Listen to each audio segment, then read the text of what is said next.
Okay, so we're here today at Jordanelle in Utah, and we're at the Park City Sailing Association. What do you call this? Demo day. Demo day. We're looking at some lasers. Why don't you tell us about the Park City Sailing Association, what it is you do and what you're about? Sure. Park City Sailing Association actually started as the Park City Laser Sailing Association, but we're only about a year old. Excuse me. We started with the lasers because the laser's a great boat. It's an Olympic class boat. Where we have about 51 in our fleet right now, and which has been pretty spectacular because we only started just over a year ago today. That's a great group. Yeah, it's pretty wild, and clearly for Park City we had a need for it. It all started with a conversation between myself and my neighbor across the street. He just said he brought his laser from Michigan. I actually had sold my laser to another guy that's just over there. And he said, "Hey, what about this? Can we make something happen?" Yeah, sure. So, what are your plans for the summer now? Well, we're just gonna really focus on the growth of this fleet and really establishing its presence. We have plans to bring a shipping container in here so people can store their spars together, put everything safely in their blades, and everything can be stored down here. They don't have to take anything home. But again, we're just going to focus on growing our awareness. We're going to be in the July 4th parade in Park City.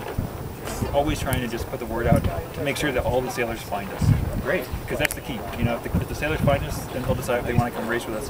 But right now, we're the biggest one design fleet in all of Utah, and we're also probably the biggest one design fleet in all of the West. I bet. Yeah. And you're going to be sailing, racing every Tuesday evening around 6 o'clock, you think? Me personally, or the fleet? Oh, okay. The fleet for sure. We gather here about 5:30, and racing begins ideally around 6. It can be a little bit later on this time of year because we have more daylight, and we'll race anywhere between 4 to 6 races a night. And they're short courses. We get a bunch of starts in. We get a bunch of mark roundings. The racing is always tight. We should average around 20 boats a race this year, and whereas last year we averaged around 8 to 10. So it's going to be pretty exciting. People learn very quickly as a result. When you have that many starts and that many mark turnings, then you become a better sailor, and it was proof positive last year. We had some guys that came out and never raced before. They didn't know what a 3-minute sequence was, and at the end of the year they're vying for 4th and 5th place and couldn't believe it. Wow, sounds great. Yeah. So we're looking forward to a great summer, and thank you very much for spending some time with us. Thanks for coming out. Love to have you. Yep. Thanks. Yeah.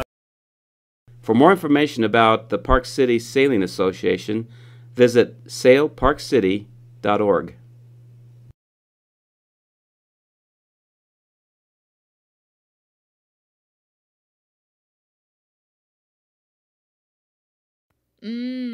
Tasty.